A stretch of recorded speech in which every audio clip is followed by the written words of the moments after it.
From MTN, the Montana Television Network, this is Face the State. Welcome to Face the State, everyone. I'm Andy Curtis, and thanks for joining us. The wildlife we have here in Montana is one of our state's greatest natural resources.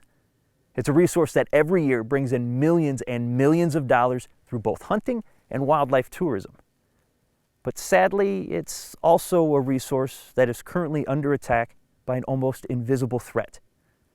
And that threat, if not taken seriously by us right now, could cause some problems further down the road. Over the next 30 minutes, we'll be talking with the experts on the front lines of fighting this disease here in Montana. A word of warning, though, we'll also be discussing hunting and game management, with images of animals in various stages of field dress and being processed.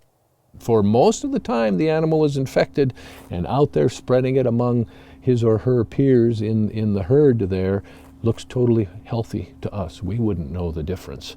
And like I say, it's only in the last month or so that it starts to show those clinical signs and then eventually dies. Chronic wasting disease, otherwise known as CWD, is a neurological disease that attacks the brains, spinal cords, and nervous systems of cervids like elk, deer, moose, and caribou. It's always fatal, spreads easily, and as of right now, there is no cure. It's a member of a group of diseases called transmissible spongiform encephalopathies, also known as TSEs, and they more than live up to their name. Basically, the brain looks like a sponge would, where a lot of vacuoles occur, and those vacuoles are from changes that occur following the infection. Brent Race is a staff scientist at Rocky Mountain Laboratories in Hamilton, where some of the most contagious and terrifying diseases known to man, like the Ebola virus, are studied. That makes this highly secure facility the perfect home for CWD research, which Brent has been on the forefront of for the past 13 years. Basically leads to a decline in cognitive ability where the animal loses neurons, and if you lose neurons, you're not able to function correctly. You lose ability to escape predators, you don't remember to eat and drink, and you essentially have a slow decline where you will lose weight and eventually succumb to the disease. And it's a disease that's fundamentally different than most. Nobody knows that better than disease ecologist for Montana Fish, Wildlife, and Parks, Emily Almberg, who handles samples of CWD-positive animals on a regular basis in Bozeman. It's caused by a misfolded protein. It's called a prion. We have normal, healthy prions throughout our body. All mammals do. And this misfolded form, when it comes in contact with the healthy form, causes them to misfold, and then they malfunction. And pretty soon you get an accumulation of these misfolded proteins that don't work, and you get tissue death and eventual animal death. People are familiar with germs, which they think of as bacteria or viruses. Well, prions are not a bacteria, they're not a virus. They're kind of a class of their own, being an infectious protein. They're part of living things, but they themselves are not a living entity. That little fact doesn't keep the disease from spreading easily through a very social species like deer and elk. Fairly well accepted that CWD is spread likely by oral exposure, and whether that's from contact with other deer via saliva or other excretions, or whether that's from exposure to contaminated environmental things such as grass or what they're consuming. Definitely oral exposures appear to be very prominent. Intranasal exposure is likely possible as well. So from a deer, an infected deer sheds the prions with saliva, urine, feces? Sure, and even carcasses, when they eventually succumb to the disease, you've got a carcass that contaminates certainly some of the environment around that. So you've got kind of a disaster in the making when you've got an animal that's infected for up to 2 years, and many of that time is spent shedding the prions into the environment. So once the animal is infected, it acts as sort of a ticking time bomb, spreading the disease wherever it goes, even after it's dead. So the one thing we know about CWD is that it's really slow moving. It takes decades to climb to prevalences where we start seeing population impacts. But at that point, we start to worry about increased rates of transmission, larger environmental reservoir of these prions that could cause transmission. And all the evidence suggests that if we tackle this early and we try and keep prevalence low, that we stand the best chance of managing the disease. we don't want prevalence to climb above 5%, up to the 10, 15%, because once we get there, the rate of epidemic growth just dramatically increases. And we do see population level impacts. So for example, the best evidence to date comes from Colorado and Wyoming, where they've studied mule deer herds and white-tailed deer herds.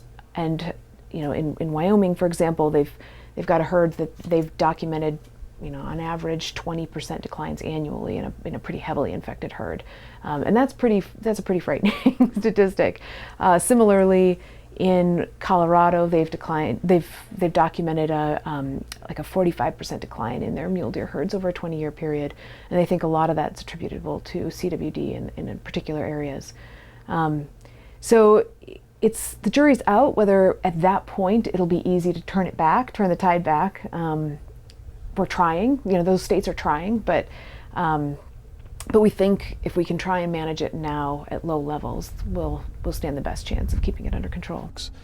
In some places, when prevalence gets up to 20, 30, 40% of the animals, then we can start to see some population effects. And we know, for instance, in other states where populations have declined by 45%, or in some cases 20% per year kind of thing. So it can be very serious, and we're taking it very serious here at Fish, Wildlife and Parks.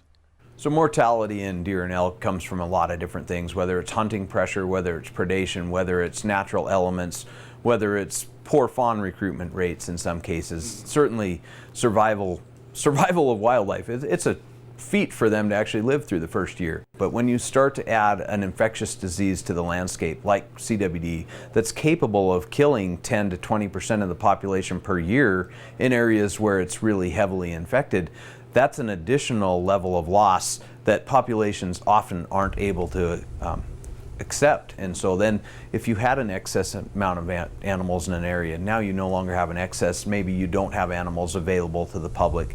Maybe you don't have animals available for public hunting. Maybe you don't even have animals available for public viewing in a worst case scenario. So certainly chronic wasting disease in some habitats will affect overall game populations.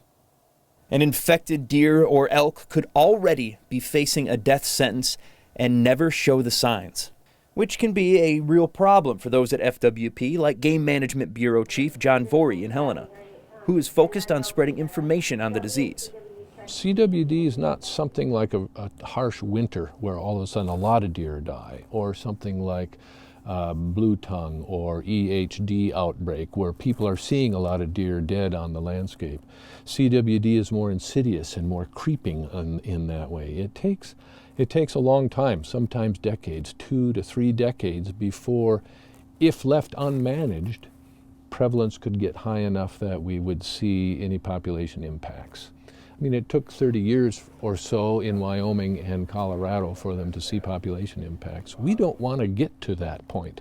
And so we're doing the management that we are doing now to avoid getting there. We need to keep the public apprised of that and keep them informed of that all along.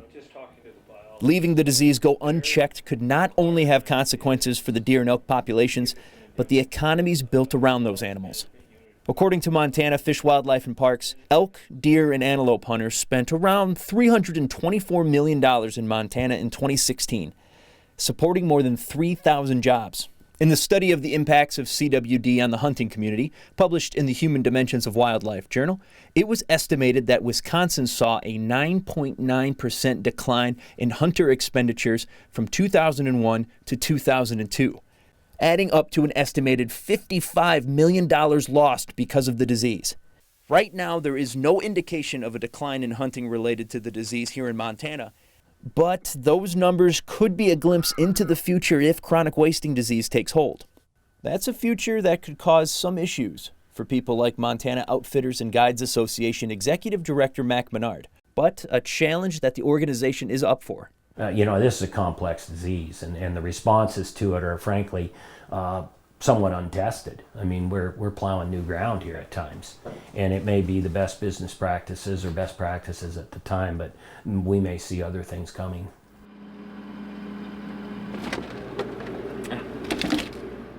But is the loss of hunting opportunities and hunting dollars the worst problem that could come from CWD? With millions of people eating wild game all over the country, is there a real danger of this prion disease making its way into humans? Never say that it's zero, but it seems like there's a very strong species barrier. Okay. And what we really don't know is, will every strain of chronic wasting disease react the same when it encounters a new species that it could infect? And so that's what our weaknesses are from the research standpoint, is we're testing the most common strains that we can and against the most common scenarios of human prion genes. So, but can we cover all of them? Probably not.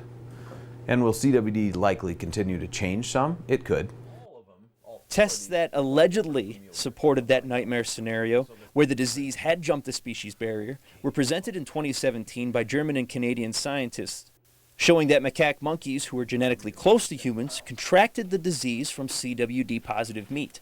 But those tests have never been peer-reviewed or published, an important step in the scientific process. And the CWD-positive results have not been replicated. Essentially, two different groups have worked with cynomolgus macaque monkeys as a model for human transmission of CWD. And we started our studies at Rocky Mountain Laboratories in 2003. They were completed in 2016, and we were unable to transmit chronic wasting disease to cynomolgus macaques. We had some monkeys on study for over 13 years.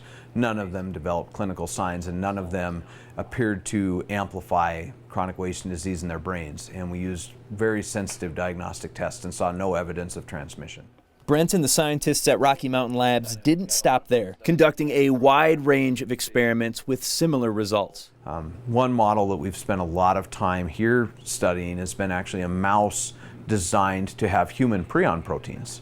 And by putting human prion proteins, engineering them into a mouse, those mice are now susceptible to human prion diseases. And so they're a great model for susceptibility tests like this. And ourselves and actually now 5 other laboratories have done studies making these engineered mice that have human prion protein and tried to get chronic wasting disease to infect them. None of those studies have shown transmission to the transgenic mice with human prion protein. So those studies really heavily suggest a strong species barrier between deer CWD and human infection. Luckily, so far, there is a lot of evidence that the disease can't cross over into humans. But it's still a possibility that the CDC is keeping an eye on.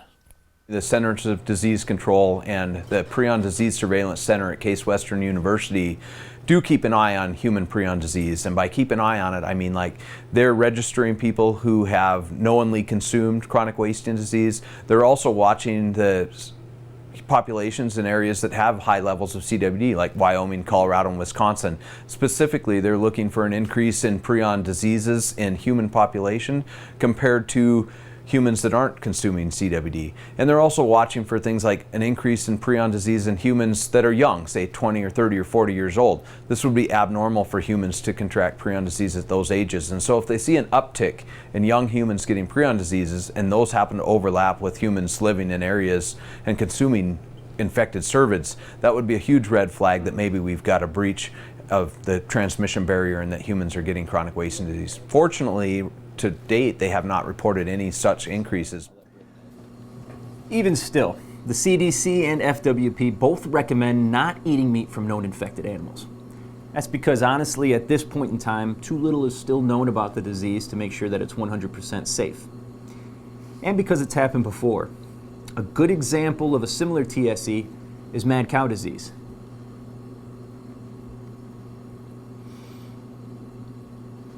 But on the plus side, mad cow does give a little bit of insight into what the spread of a prion disease linked to infected meat might look like.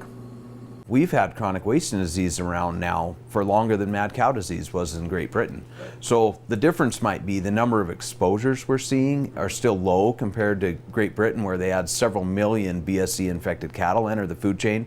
We're not at that point in North America where several million CWD infected cervids have been consumed. So it's not a fair comparison yet. But if you look at the timing, we definitely have had a lot of time since the 80s and 90s where Colorado and Wyoming were likely having consumption of CWD infected cervids.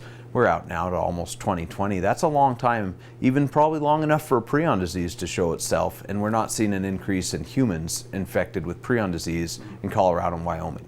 So that's encouraging, but the numbers may just not be high enough if the transmission rate's low. And there's another prion disease known in humans called Kuru that could help scientists understand a potential end to chronic wasting disease. But this one isn't exactly spread through cows. These folks were very susceptible to it and they passed it by cannibalism. Well, they happen to all be at what we call position 129, which is just a numbering scheme for the amino acids. They were all the same and they were very susceptible. Somewhere along the lines, there was a mutation at a nearby amino acid at position 127 that couldn't get Kuru. And so that mutation in the prion allowed them not to get sick. And so those people survived and started to basically populate because they lived. Just evolution. Just evolution. And so the same evolution could actually work with the deer and elk populations too. We just haven't really identified an ideal substitution that protects them from chronic wasting disease. But we know the same thing occurred with sheep scrapie. We know there's sheep out there that are resistant to scrapie. And so with time, there will likely be deer and elk that are resistant to chronic wasting disease. It's going to take decades, if not hundreds of years, for them to be able to populate. So with CWD confirmed on the landscape in northern Montana, along the state's southern border, and most recently near Libby, what can be done to stop it from spreading? At least one answer is already out in the field and more than willing to put in the work. Hunters are the solution here because we're not going to go out and start, we, Fish, Wildlife and Parks, we're not going to go out and start eliminating deer on the landscape. Hunters are the tool that we use to manage CWD. And so again, I'm going to come back to the communication part. Hunters can become informed as to what the disease is, how it's spread, and the potential impacts that it can have in the future. And then do everything that we've outlined as far as adhere to those regulations that we've put in place. For example, we have these CWD management zones that we've instituted around areas where we know we have CWD on the landscape. So things like not transporting whole carcasses or the brain or spinal column of animals outside of those CWD management zones. We want to keep the disease there. We don't want it spread to other places. And so hunters, we need to have hunters adhere to those travel restrictions, if you will, in those CWD management zones. Now that's important because even though it's spread by the animals licking and moving around with one another, the human transportation of infected carcasses appears to be expanding CWD's reach. USGS was able to work with the state of Wisconsin, and what they did is they found out the zip codes from all the hunters that successfully harvested a deer taken in any of 4 different counties in Wisconsin known to have high levels of chronic wasting disease. And what they found of all those animals that were shot in Wisconsin over a 2-year period, the red dots on this map indicate where those hunters' home zip codes originated from. And so you can see that this could potentially lead to a disaster very fast if you were transporting CWD infected carcasses from Wisconsin to all these other locales in the United States. You could have rapid spread to many new areas. And so it's extremely important that when you're hunting in areas known to have chronic wasting disease, you keep the highly infectious parts in those locations and you don't move them across state lines to new areas. We're encouraging people to dispose of, if they take a carcass out of the field, dispose of all the trimmings and the waste in landfill before they leave the zone. And that just, again, is sort of common sense and reduces the risk of transmission. Don't go dumping it.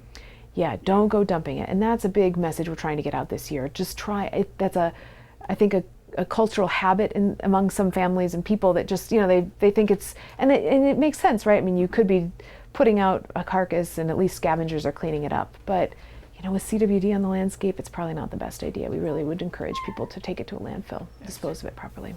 That also goes for taking your animal to a processor or taxidermist. If shot in a CWD positive area, they need to stay in that CWD positive area. Because as an infected carcass breaks down, it continues to shed those prions that can be picked up by anything that might encounter it, and even the soil itself. Well, it makes it a fairly unique in the world of infectious organisms or infectious material. It stays around for for CWD, the proof of concept is that it remains infectious after 2 years, but probably longer than that if it remains near the soil surface and available for, accidental consumption or contact with a live animal. Yeah, so I guess that's the best evidence we have, and we know scrapie has contaminated a paddock pen and has remained infectious after 16 years. So it's possible. It's there for a long time. And I think our emphasis is managing early and trying to keep prevalence low, because as prevalence builds, so does that environmental reservoir of prions. And more and more transmission might happen through that environmental route, which gets really difficult to control. They certainly know that prions that are secreted in the environment can bind to soils, and that, at least with sheep scrapie, which is a similar prion disease, they know at least 16 years those have been viable in the environment. For chronic wasting disease, the studies aren't out that long, but it looks like they're very viable for many years, likely on the soil, but short-term on vegetation as well until they get down to the soil.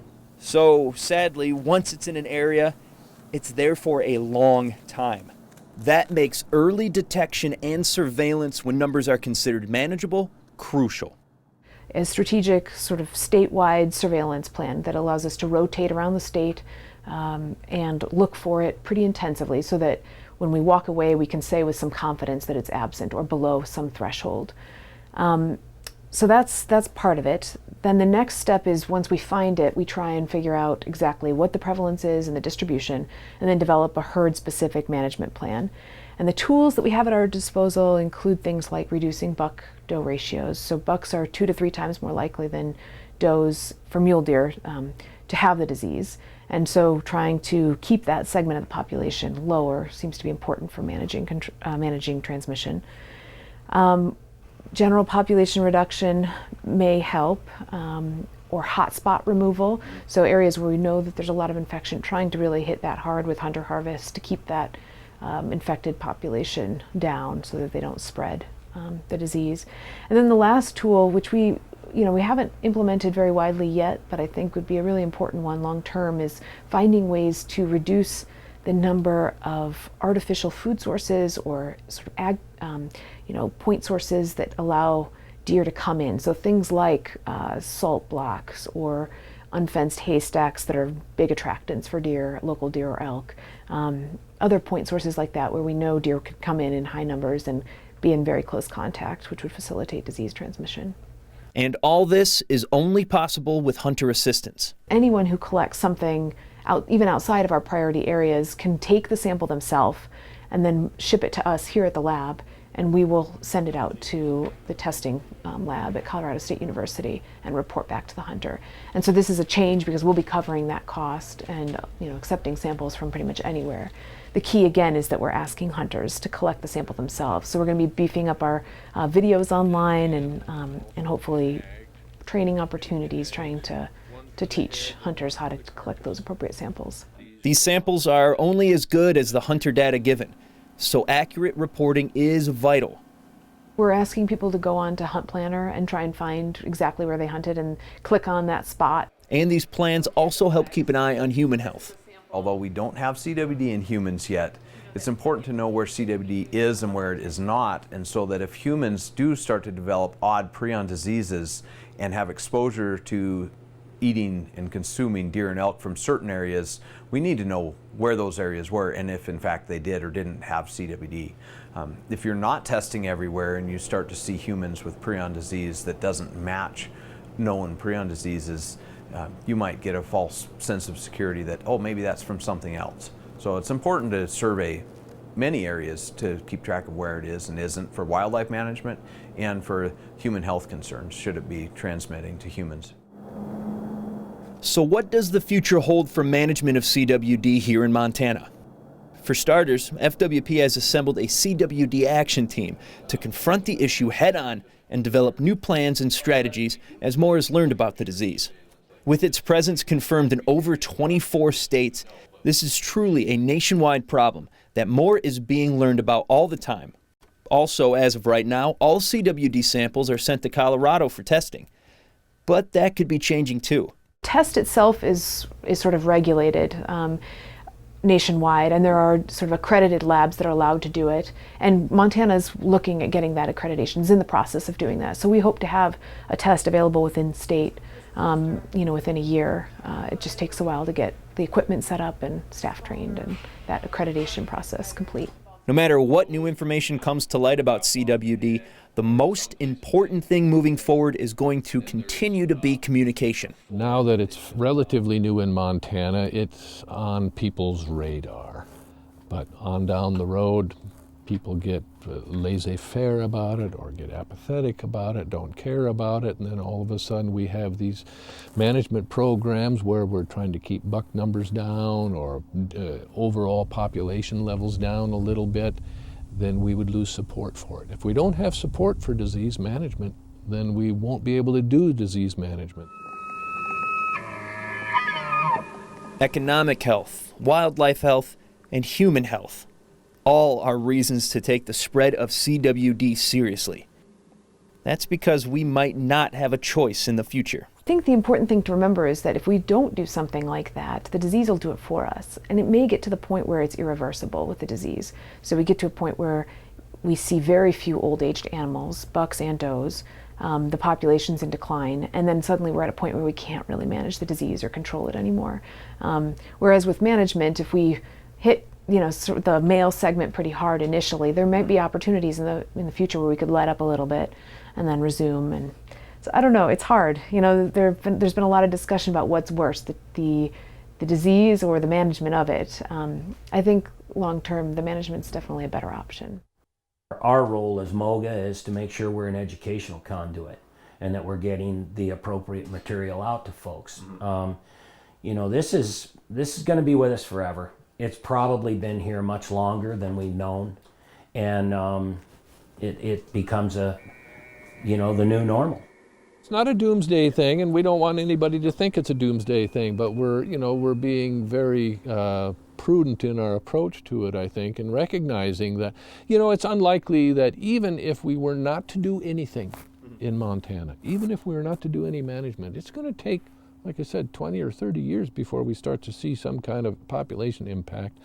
I'm not going to see that, but my daughter will, and grandkids will. And so we're thinking of, we want wildlife to be here. We want deer and elk and moose to be here on the landscape, and so people can enjoy them the way that they are right now with hunting and viewing and all the benefits that wildlife brings to this state. We want that to be in place 20, 30, 50, 100 years on down the road. And to do that, we need to be vigilant about CWD management. Chronic wasting disease is more than likely here to stay, but the range of its destructiveness is up to us. With proper education and due diligence, we can hopefully manage this disease and continue to enjoy all that our state's wildlife has to offer for a long time to come. Think of your kids and think of your grandkids.